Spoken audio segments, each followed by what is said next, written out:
Hi everybody, and welcome back to another session of Tips from the Trenches. In our previous session, we discussed young onset dementia. This is dementia that is diagnosed or where symptoms begin before the age of 65. If you are interested in more information on young onset dementia, the challenges and the myths around it, please do look at our previous session. So before we jump into hearing what people with young onset dementia and their care partners would like us to know, I thought we'd just touch briefly on grief. So two kinds of grief. We have anticipatory grief and ambiguous loss or ambiguous grief.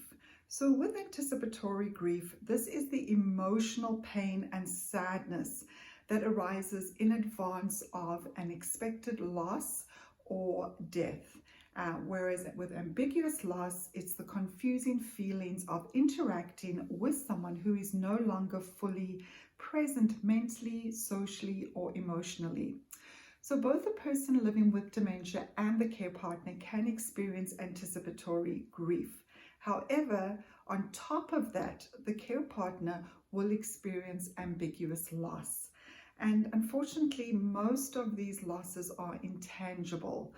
And so examples would be losing the companionship of someone whose personality is now clouded by Alzheimer's disease, or losing the wit and problem-solving abilities that were so strongly valued in that relationship, and also losing the opportunity for sexual intimacy. So this is very different from the loss and grief of sudden death, where you clearly know that the person is gone. And also with death, you are much more likely to get support from family and friends during that time. Another thing is often through well-meaning friends who do not understand the grief of dementia, family members are sometimes encouraged to see the positive side to their situation far too quickly. People remind them that the loved one is at least still alive and they still are able to spend time with them. It's just really difficult to understand the losses of dementia and the grief it creates if you have not also experienced losing a loved one gradually to Alzheimer's disease. And many of you may have heard that's why it is called the long goodbye. However, having at least an intellectual understanding of this grief will put us in a better position to be able to support people living with young onset dementia and their care partners. So let's take a look at some of the top messages I have heard from people with young onset dementia and their care partners and what they would like others to know. So first of all, they're encouraging us, please learn as much as possible about dementia. The more you understand, the better you will be able to support us, and the less likely you will be misunderstanding us. While yes, dementia has changed our life, it doesn't mean it will stop our life, and we can still experience a full and meaningful one. I don't just change overnight once I get a diagnosis, so please don't treat me as if I'm different the next day. Don't be scared to ask us how we are doing. Not addressing the elephant in the room will result in isolation for us, and we know that this is not what you want. Allow us to actively mourn the losses as they occur so that the grief does not fester and result in depression or anxiety or other health issues. Please don't stop visiting us and don't stop inviting us out. Help me to still do the things I enjoy.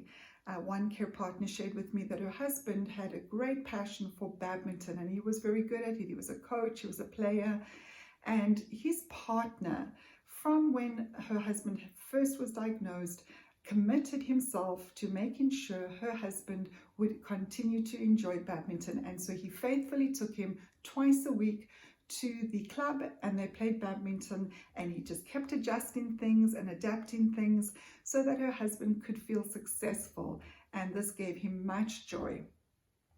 Don't take it personally when I decline offers, say to a girls' night out that we used to do. It's not that I don't want to spend time with you anymore, it's just that life has changed for us.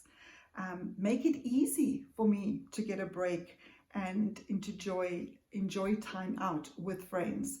I can't be at peace, one care partner told me, who was looking after her sister who had young onset dementia, if I'm out with the girls and my sister's at home on her own. So her friends would make sure if they invited her out that they also provided somebody to go and spend time with her sister and do things that her sister would enjoy. Ask what my practical needs are, be that meals, housework, yard work, running errands. Don't assume you know what's best for us.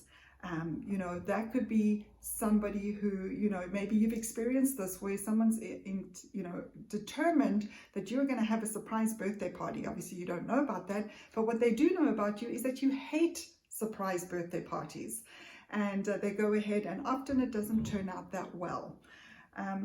Then allow me to help you when I'm able to do that. Such an important point. Let me share with you in your struggles and be a support to you, because this gives me some sense of normality that I need. And then pace yourself with your help. Often when people first hear the news that someone has young onset dementia, they're rushing to help and they end up burning themselves out. We need you to be with us for the long haul, so pace yourself because that's what we need from you. And then just be our friend.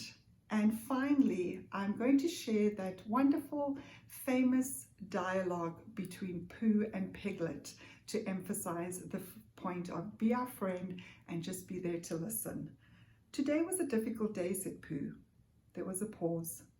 Do you want to talk about it, said Piglet. No, said Pooh after a bit. No, I don't think I do. That's okay, said Piglet, and he came and sat beside his friend. What are you doing? asked Pooh. Nothing really, said Piglet. Only I know what difficult days are like. I quite often don't feel like talking about it on my difficult days either. But goodness, continued Piglet, difficult days are so much easier when you know you've got someone there for you. And I will always be here for you, Pooh. And as Pooh sat there, working through in his head his difficult day, while the solid, reliable Piglet sat next to him quietly, swinging his little legs, he thought that his best friend had never been more right. On that note, I want to say thank you so much for your attention, for joining us.